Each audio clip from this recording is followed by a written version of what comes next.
আজ চলে গেছিলাম বর্ধমান আইনক্স।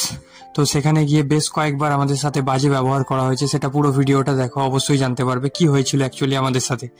নিচে বক্স অফিস থেকে টিকিট কেটে সোজা চলে গেছিলাম উপরে। তো উপরে যাওয়ার পর আমাদের টিকিটের যে কোড নাম্বার আছে সেটা কোনোভাবেই ভেরিফাই হচ্ছিল না। তো আমাদেরকে সাইড করে বাকিদেরকে ছেড়ে দিল। কিছুক্ষণ চেষ্টা করার পর ফাইনালি তারপরে গিয়ে ভেরিফাই হয়েছিল কিউআর কোড দিয়ে। আর তোমরা দেখতেই পাচ্ছ আমরা দেখতে গেছিলাম ওয়ার্ড 2। হ্যাঁ, আমি কিছুদিন আগেই গেছিলাম, ভিডিওটা আমার লেটে এসছে। বক্সের ভেতরে ভালো ভিড় ছিল। তো এই ভাই রেডি হয়ে গেছে ওয়ার্ড 2 এর পাশে ফটো তোলার জন্য, কিন্তু যে ফটো তুলবে সে ফোনে বিজি। ওকে, এনিওয়েজ, তো ভিড়টা দেখতে পাচ্ছ, ভিড়টা শুধু ওয়ার্ড 2 এর না, দুটোর ভিড় ছিল।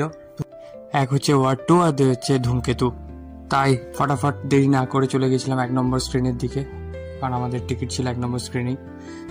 এখান থেকে শুরু হয়েছিল আসল ঘটনাটা। আমি জাস্ট ঢুকলাম, ঢোকার সাথে সাথে একজন আঙুল বাড়িয়ে বলছে, ওই মোবাইলটা বন্ধ করো। তাই আমি কিছু না বলে চুপচাপ মোবাইলটা বন্ধ করে দিয়েছিলাম। কিন্তু আমার বলা, যেখানে মুভি এখনো স্টার্ট হয়নি, আমি জাস্ট এন্ট্রি করছি। তারপর ভেতরে যাওয়ার পর আমি তাও কিছু কিছু ক্লিপস ভিডিও করেছিলাম। তো আমার বলা, এই ক্লিপসগুলো আমরা ভিডিও বানাই কি জন্য? সোশ্যাল মিডিয়ায় পোস্ট করার জন্য, বলার জন্য। এতে প্রমোশন কাদের হয়? মুভির হয়, যেখানে আমরা সিনেমা দেখতে যাচ্ছি সেই থিয়েটারের প্রমোশন হয়। তো এটা তো নয় যে আমি পুরো ভিডিওটা, মানে পুরো সিনেমাটার ভিডিও বানাচ্ছি। তারপরেও বারবার এসে আমাদেরকে অপমান করে চলে গেল, মোবাইল বন্ধ করার জন্য বলে চলে গেল।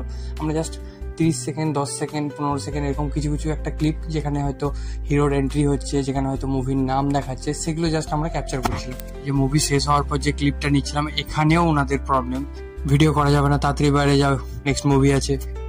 এটা কি আমার সাথেই হয়েছিল, না তোমরাও কেউ কোনোদিন ফেস করেছো এই ধরনের বাজে বিহেভিয়ার? তো অবশ্যই কমেন্টে জানিও। আর মুভি শেষ করে আমরা চলে গেছিলাম একটু খাওয়া দাওয়া করতে ক্যাফে অনাদিতে। তো ওখানে গিয়ে আমরা নিয়ে নিয়েছিলাম ভেজ বিরিয়ানি আর সাথে কোল্ড ড্রিঙ্কস। আর কমেন্টে অবশ্যই জানিও যদি তোমাদের সাথেও এই ধরনের কোনো কিছু ঘটে থাকে।